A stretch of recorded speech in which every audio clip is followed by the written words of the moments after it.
Jadi ada pidato Rasulullah di Bukit Sofa. Jadi mengundang kerabatnya, keluarganya, kemudian tokoh-tokoh masyarakat Quraisy diundang untuk menyampaikan itu pesan bahwa aku menyampaikan sesuatu yang sangat penting buat Anda sekalian, gitu kata Nabi, bahwa selamatkanlah diri kalian dari sanksi hukum neraka. Dan aku tidak bisa menyelamatkan sedikit pun. Aku hanya menyampaikan itu. Kemudian diantaranya Nabi kan menyebut di dalam riwayat itu, wahai paman Muhammad Abu Thalib, wahai paman Muhammad Abbas, itu juga paman Nabi disebut. Kemudian siapa lagi juga disebut itu, kerabatnya. Dan juga ada disebut itu anaknya. Siapa anaknya namanya? Fatimah. Fatimah.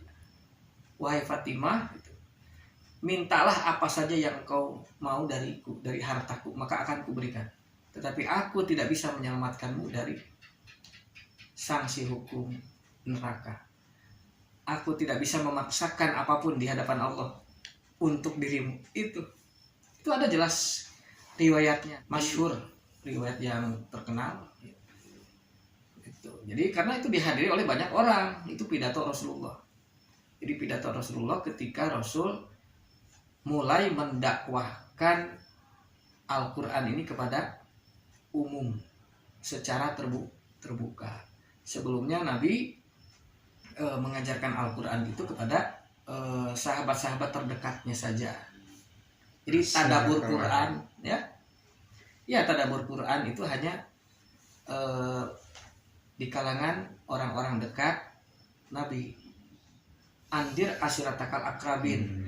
Nah, atas perintah itu maka Nabi mengundang kerabat-kerabat dekatnya, itu yang disebut dengan ashiratakal akrabin. Paman-pamannya, anaknya, bibi-bibinya gitu. Itu kan paman-pamannya tokoh-tokoh penting, para pemuka Quraisy itu gitu. Nah, di situ. Jadi Nabi menegaskan bahwa aku tidak bisa menyelamatkan Anda sekalian. Aku hanya menyampaikan peringatan itu tadi. Jadi Nabi sendiri tidak bisa menyelamatkan keluarganya, anaknya sekalipun tidak bisa.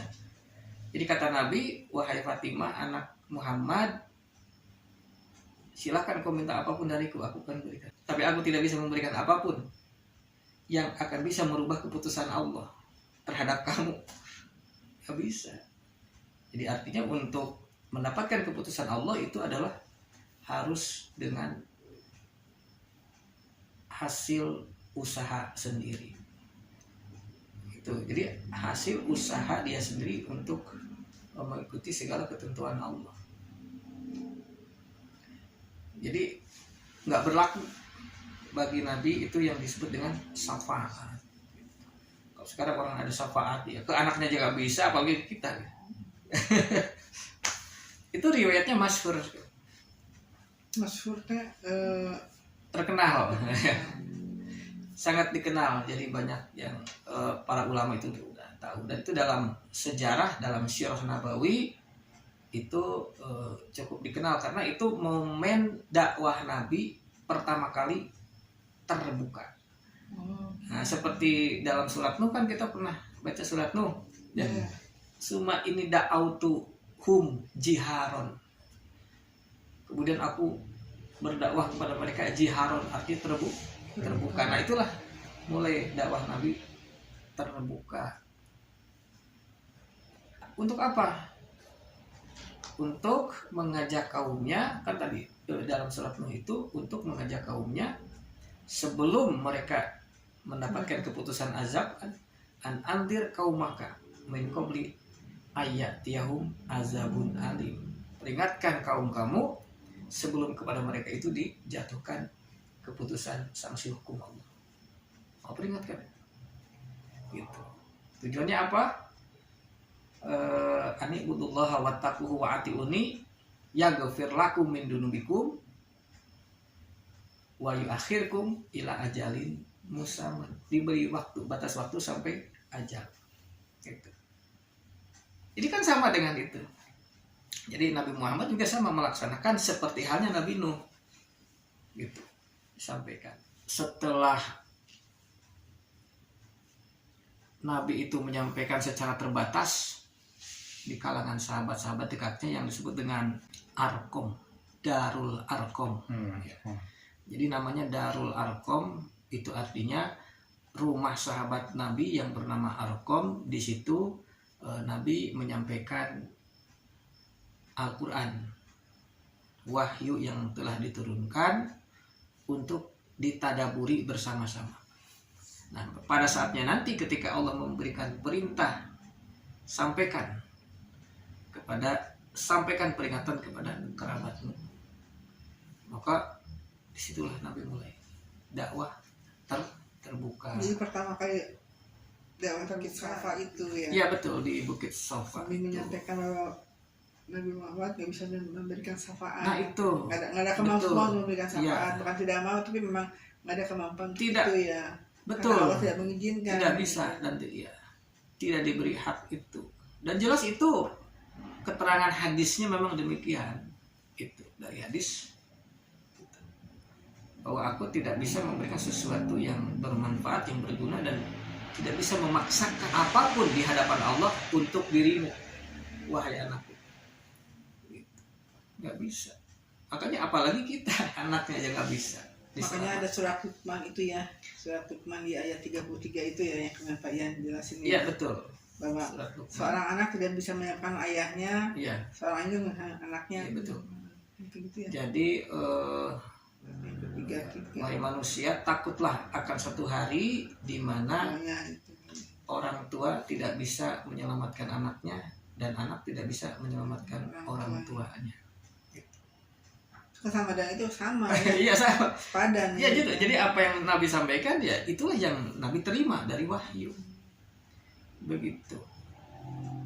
Tapi kenapa sekarang jadi ada dalil-dalil yang tidak jelas?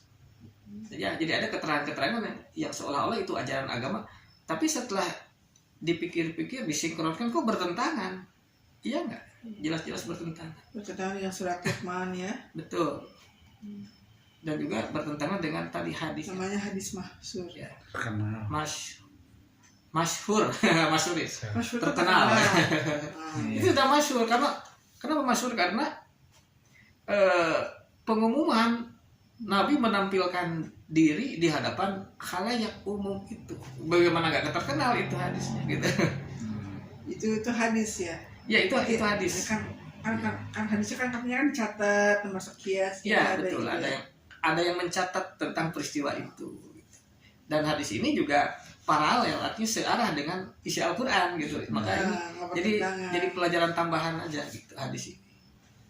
Begitu. Jadi sebagai data sejarah bahwa Nabi sama berarti seperti halnya Nabi Nuh, seperti halnya penegasan surat Luqman, itulah yang disampaikan Nabi.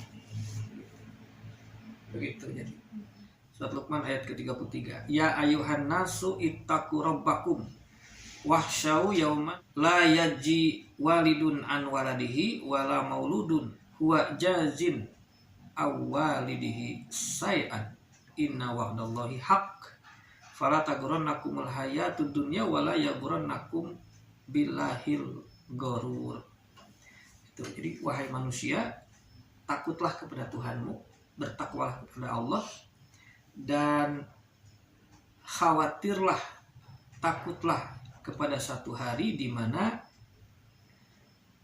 orang tua tidak akan bisa menyelamatkan anaknya, dan begitu pula anak tidak bisa menyelamatkan kedua orang tuanya sedikit pun.